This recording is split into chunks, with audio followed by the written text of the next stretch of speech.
얼마 전에 그 방송 났던 사건인데 네.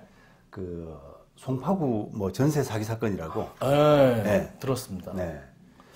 깜짝 놀랐는데요. 그 네. 액수가 뭐 100억 원? 와. 이런 이야기를 하더라고요. 그래서 그 사건 경위라든지 또 예방책 예. 왜 이런 일이 났는지. 그러니까 꼭 종종 이게 많이 터져요. 이런. 그렇죠. 예. 계속 이게 반복되는 그 사건인데도 네. 뭔가 이렇게 근절이 안 되고 그러니까요. 이어지고 있는 그런 부분 때문에 너무 안타깝습니다. 자, 우선 그 사건 내용을 보시면은 네. 이게 중개 사무소에서 이렇게 작당을 한, 같이 작당을 한, 이게 임모 씨라고 하는 사람이 이제 중개 보조원인데요. 그 사람이 아마 주도해서 그 가짜 집주인도 동원하고, 이 사건에서는 이제 가짜 집주인이 정모 씨라고 하더라고요. 그래서 그 중개 보조원 임모 씨가 그 가짜 집주인 정모를 그 포섭을 해가지고 공모해서 이제 월세 계약을 아파트에 체결합니다. 네. 그래서 뭐 예를 들면 보증금 1,000에 월세 뭐 300, 400. 보증금 2,000에 월세 300, 400 이런 식이잖아요. 네. 그리고 체결하고 나서 그 집에 이제 들어가 살지 않습니까? 그렇죠. 그러면서 이제 그 사람이 집주인 행세를 하면서 자기가 진짜 주인인 척. 네, 집주인 행세를 하면서 그거를 전세로 놓고 보증금 받아서 도망가는 이런 구조거든요. 그러니까 요 예전부터 몇 번씩 터지던 그런 전세, 진짜 전형적인 전세 사기잖아요. 이게. 그렇습니다. 예. 근데 이제 요 사건은 또 지금 집주인이 만약 홍길동이라고 한다면 그 홍길동 명의의 예금 계좌 요것도 이제 만들어졌다네요. 와, 그러니까 은행도 진짜 부실하네요. 네. 근데 이제 보도에서도 그 방송에서도 은행이 좀 잘못한 거 아니냐, 좀 문제가 있는 거 아니냐라고 지금 지적을 좀 하는 분위기였는데 네. 그게 꼭 그런 건 아니고요. 지금 우리 어쨌든 법과 판례의 기준에서 보자 그러면 은행이 이제 예금 개설을 예금을 만들어 줄 때, 네. 통장을 만들어 줄 때 해야 될 주의 의무 이런 부분은 크게 어긋나지 않았다라고 제가 보이더라고요. 그러면 적법하게 절차를 밟았다? 네네네. 그러니까 만약에 이제 피해본 사람이 은행 상대로 뭔가를 하려고 할 때 손해배상 청구하기가 좀 어렵지 않나. 그거는 이제 다시 이야기를 할 텐데, 그거는 이제 쟁점이 끼어 있는. 그래서 이제 이게 여러 집이 이제 이게 피해를 당하다 보니까 피해 액수가 한 100억 정도가 된다. 이런 이제 보도고. 그리고 이제 그 사람이 주범이 아마 이 송파구 쪽에 이제 뭐 오래 중개업소를 했는지 이걸 뭐 이 전세 사기뿐 아니라 그 투자금 어떻게 투자해 주겠다라고 해서 돈을 받아서 그걸 가로채고 하는 그런 것까지 같이 겹쳐 있더라고요. 그러니까요. 네. 들었습니다. 네. 자, 그래서 이제 요거를 이 사건을 이제 바라보면서 참 이게 좀 안타깝다라고 생각했던 게 계속 이게 이어져 오는 범죄 아닙니까? 이게 진짜 원래 전세 사기잖아요. 그렇죠. 원래 이제 월세로 계약했다가 전세로 둔갑시키는 이게 이제 아주 일반적으로 해오던 그런 전세 사기 유형이었잖아요. 물론 이제 이 사건은 중개업소가 같이 이렇게 끼어가지고 중개업소가 공모해서 또 아마 중개보조원이라고 하는 사람이 주도해서 했기 때문에 훨씬 더 이제 사람들이 쉽게 믿을 수 있는 당한 거죠. 저 사람 뭐 되게 돈 많은 사람이다 이렇게 이제 신뢰를 줬지 않겠습니까? 그러다 보니까 이게 피해 액수가 굉장히 큰 사건인데 뭐 그런 걸 고려하지 않더라도 일반적인 그 전세 사기 사건에 월세를 전세로 둔갑시키는 그런 일반적인 유형이거든요. 그래서 이런 사건이 이제 계속 일어나고 있다는 자체가 너무 좀 답답해요. 그러니까요. 그 매번 저도 관심 있어서 듣는데 매번 잊을만 하면 터지고 월세 전세로 둔갑하고 어떤 사람은 어떤 집을 다 월세로 계약한 다음에 전세로 해가지고 날르고 뭐 많잖아요. 그래서 이 말씀 잘하셨는데 이 사건도 이제 월세로 계약해서 뭐 전세로 받아서 그 보증금 편취하는 그것뿐 아니라 전세 계약서를 이제 만들어서 그거를 또 은행에 대출로 잡혀서요. 대출금까지 편취한 거예요. 은행도 당했네요. 그렇죠.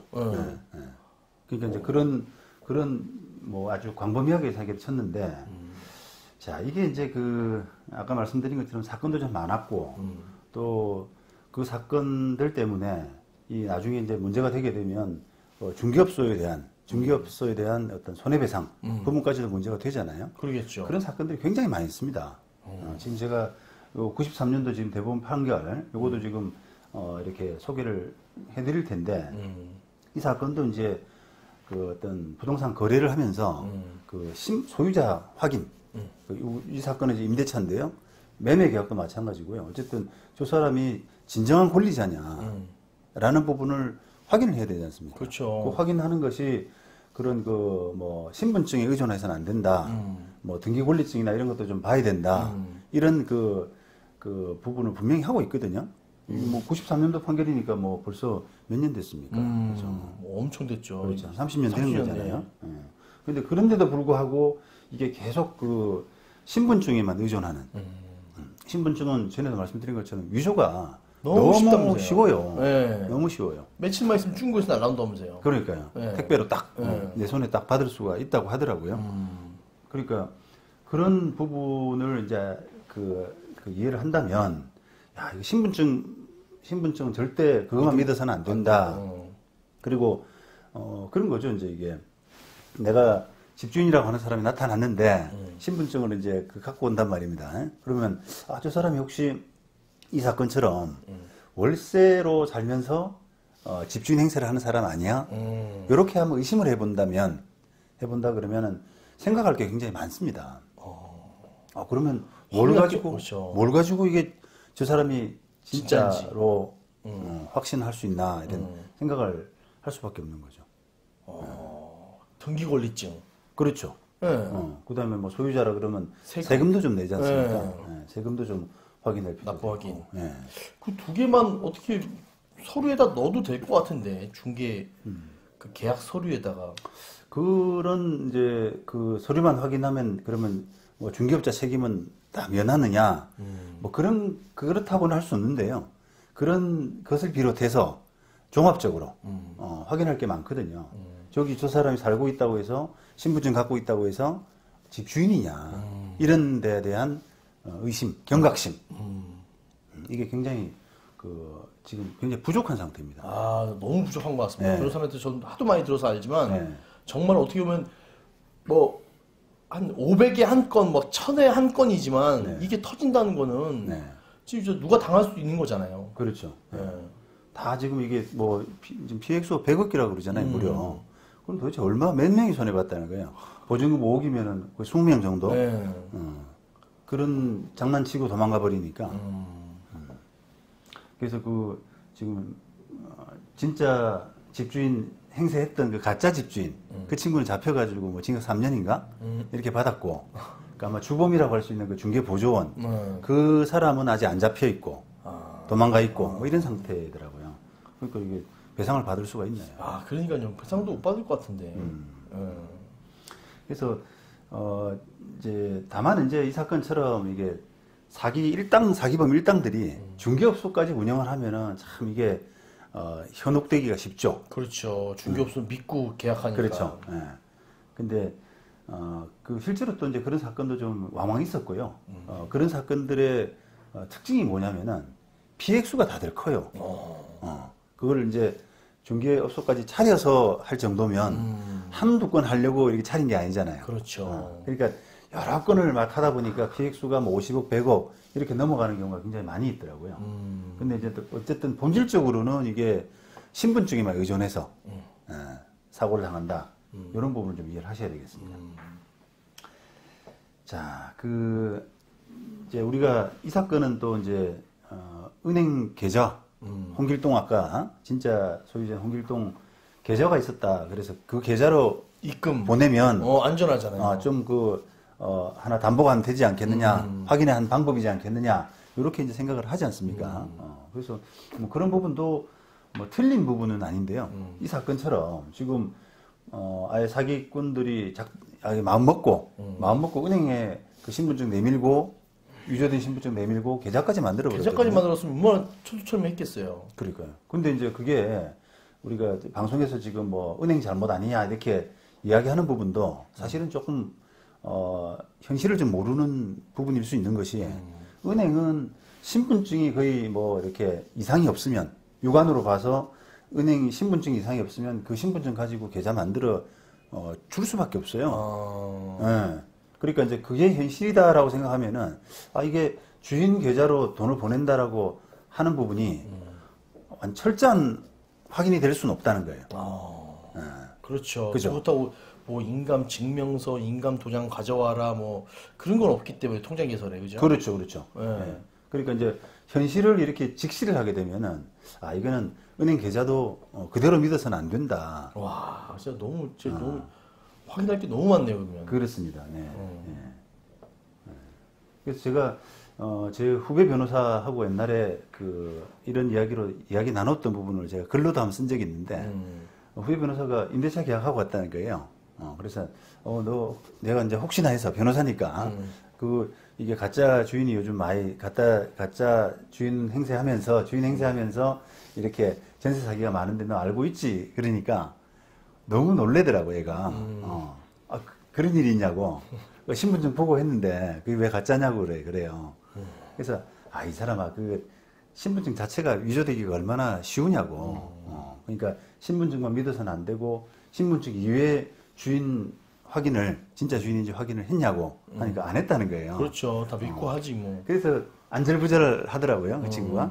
그래서 제가 이제 한번 이야기 좀 들어보자고 그 상황을 그 얘기를 들어보니까 진짜 집주인이 맞아요. 맞아요. 어디서 제가 그런 착안을 했냐면 뭐 이제 그 집을 보러 갔지 않습니까? 그 집을 갔는데 그 집주인이 이제 그 가족들하고 생활하고 있고 애가 셋 딸리고 셋이 있고 장난감도 막 어지러져 있고 학습지도 막 있고 이런 상황이라는 말이죠. 근데 그런 만약에 그 사람이 월세 계약했다가 전세 사기 치는 사람이라면 그렇게 할 수가 없지 않습니까? 그렇죠. 좀 깨끗하게 그냥 그렇죠. 몸만 들어갔다 나올 수 있겠죠. 그래서 그 상황으로 볼 때는 그 사기꾼은 아니다. 진짜 집주인 맞는 것 같다. 이렇게 이제 조언을 해줬거든요. 근데 이제 여기서 제가 말씀드리고 싶은 것은 우리가 이제 너무 이렇게 어떤 기계적인 사고, 뭐 집주인 확인하기 위해서 신분증, 등기권리증, 뭐 재산세 납부증 이렇게 할 게 아니라는 거예요. 그거는 어찌 보면은 다 위조가 가능합니다. 조금 치밀하게 하는 친구들은 등기권리증도 위조하고요. 할 수 있죠. 할 수 있습니다. 그러니까 그런 서류적인 부분들은 그런 부분에 너무 얽매여가지고 종합적인 사고를 그르치는 경우가 좀 있다는 거예요.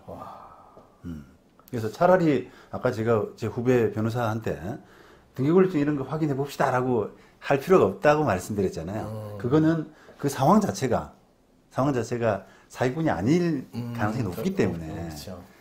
그런 상황에서 등기권리증 좀 봅시다라고 하면 신뢰될 수도 있잖아요. 그게. 그렇다는 거예요. 그러면 진짜 확인할 게 너무 많은데요, 그러면. 네. 근데 이제 이걸 우리가 제 동생도 이제 회계사인데 대구에서 회계사라고 했는데 그 보증금 7억에 그 계약을 했다는 거예요. 임대차 계약을. 집을요. 그래서 저도 또 똑같은 이야기를 했어요.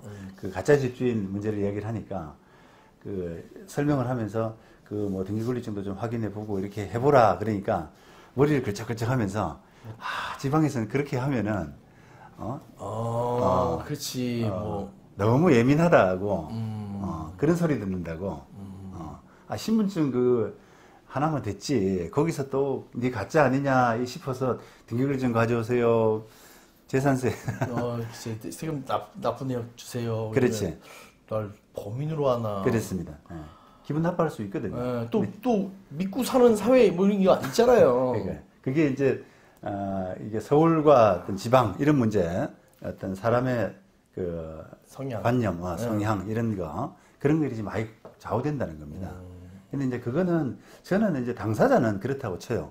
당사자는 이게 뭐 좀 간지럽잖아요. 이거 좀 봅시다 이렇게 하면 저 사람이 나를 어떻게 생각할까 이렇게 할 수가 있는데 적어도 공인중개사, 중개사가 낀 사건이라 그러면 공인중개사는 이야기할 수 있어야 된다고 봅니다. 객관적으로. 네. 그거는 왜냐하면 프로들이거든요. 프로들.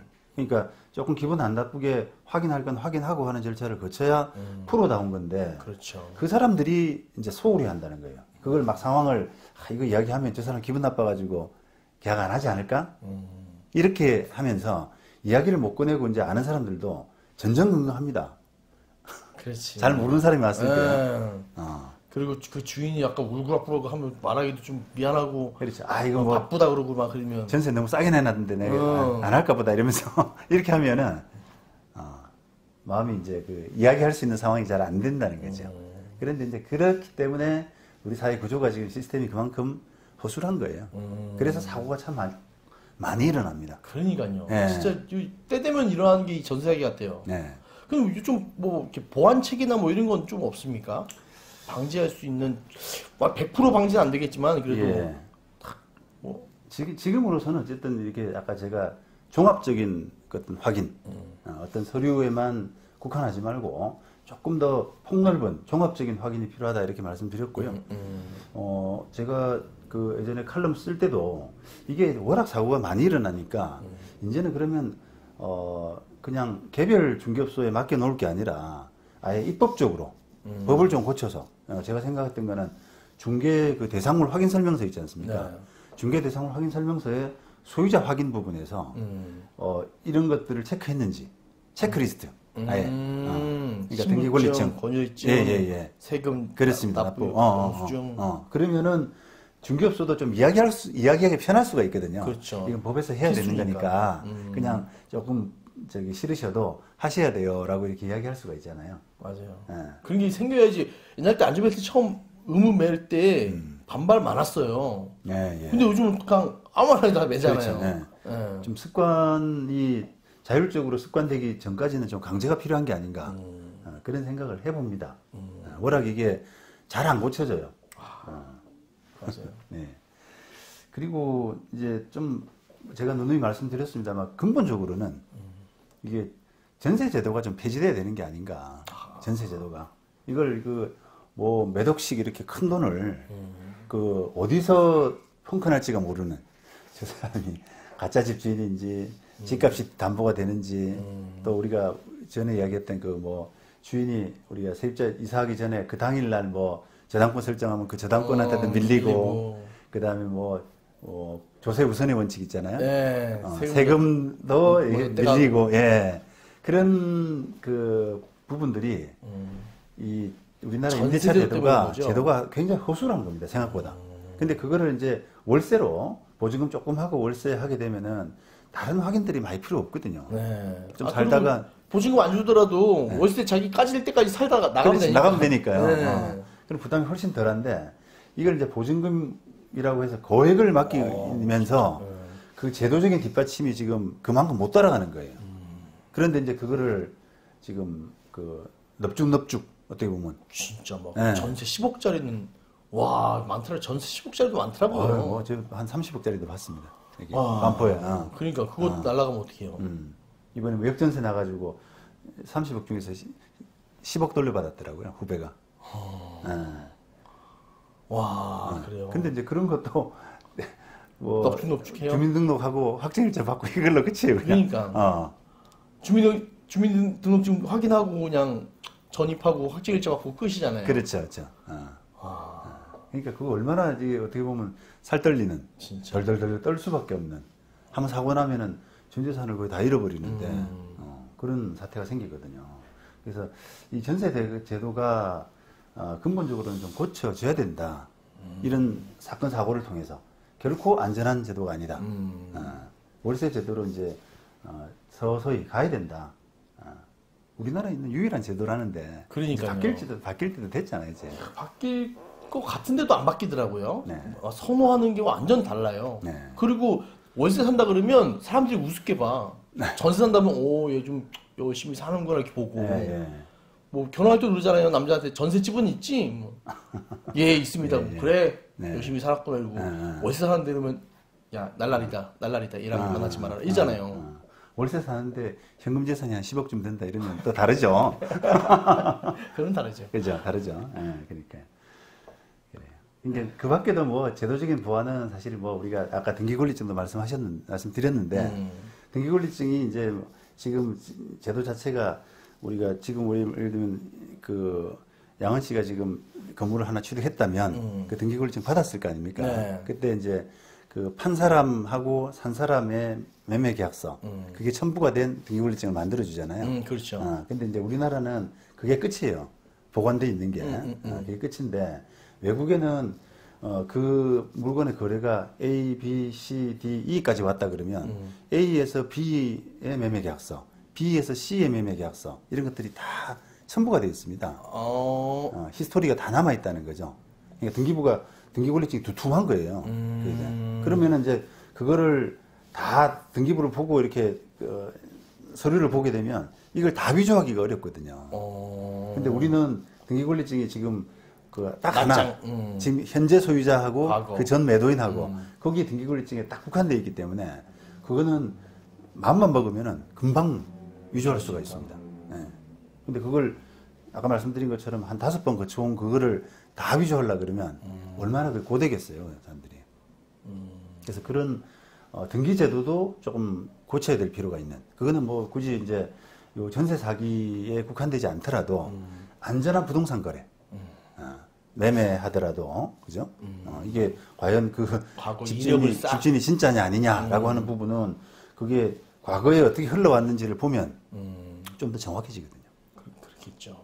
그래서 이제 마지막으로 이제 사기 사건이 발생을 하고 나서 뒤처리가 어떻게 될 거냐. 이제 소송 같은 거죠. 그러니까요. 분쟁. 이런 부분을 한번 좀 보실 필요가 있는데 우선 그 방송에도 나왔던 것처럼 진짜 집주인이 너무 황당해하는. 나는 저 사람하고 자기가 계약했던 사람이 없고 딴 사람이 지금 자기 집에 들어서 살고 있으니까 너무 황당해하는 그런 이야기가 나오더라고요. 근데 그런 부분에서 세입자가 내가 어쨌든 피해자다. 나는 이 집에서 비워줘야 된다라는 부분을 그렇게 될 수밖에 없어요. 그렇죠. 구조가. 그러겠죠. 그래서 그걸 순순히 비워주게 되면 소송이 필요 없는데 너무 황당해서 뭔가 집주인한테 뭔가 이렇게 붙잡고 늘어지는. 왜냐면 사기범들은 감옥 가 있고 그렇죠. 재산이 없잖아요. 재산 없으니까. 그러니까 집주인하고 붙잡고 소송하는 경우가 간혹 있습니다. 근데 그러면은 이제 뭐 보증금 청구 소송을 한다거나 아니면 반대로 이제 건물주가 너희 들어와 있는 살고 있는 사람 상대로 명도 소송을 하거나 그런 사건 형태로 이제 분쟁이 발생을 하죠. 그럼 보통은 아까 말씀드린 것처럼 그 세입자가 이기기는 어렵습니다. 그러겠죠. 예, 세입자가. 예. 그래서 그거는 피해자가 이제 세입자가 될 가능성이 많다. 이런 거고요. 그러면 그 세입자가 그럼 어디다 하소연하느냐라고 하는 부분을 보셔야 되는데 일단 이제 중개사, 그죠? 또 이 사건에서는 뭐 아까 방송에서 이야기했던 은행, 그죠? 왜 은행이 그렇게 쉽게 예금을 만들어줘서 그렇죠. 사기에 그 소유자한테 입금하면 그쪽 안전이냐고 생각하는데. 그렇죠. 예. 네가 만들었기 그렇죠. 때문에 입금한 거다. 그렇습니다. 예. 그렇게 생각할 수가 있는데 현실은 이제 그 은행에 대한 그 주의 의무, 예금 개설하면서 은행이 어느 정도 하면 되느냐라고 하는 부분에서는 신분증 가지고 할 수밖에 없다는 거예요. 그 정도면 다 했다. 네. 주의 신분증이 뭐 완전히 엉망이다. 위조가 된 게 분명한데 그렇다면 다른 문제지만 정상적인 신분증들은 보였다라고 하면은 은행의 어떤 그 잘못 이런 걸 따지기는 어렵다는 거예요. 결국은 이제 중개업소하고 중개업소가 보험가입해 놓은 협회 상대로 한 소송으로서 해서 이제 그거 나와봤자 얼마 된다고 1억분이 안 되는 거 뭐 지금 100억이 있는데 지금 예전에 그렇습니다. 지금 예전 기준으로는 그 보험가입을 1억, 지금은 이제 2억이죠. 개인 중개업소. 그런데 이제 그 돈 받아서 이제 어디 그 피해 금액이 워낙 크기 때문에. 그러니까요. 예. 찢어 갔더라도 몇백만 원뿐이 그렇습니다. 그렇습니다. 예. 그래서 이런 사기 사건을 계기로 다시 한번 신분증에만 우리가 의존하는 이런 부동산 거래는 굉장히 안일하다. 무섭다. 예. 그걸 반드시 알아주셨으면 합니다. 네.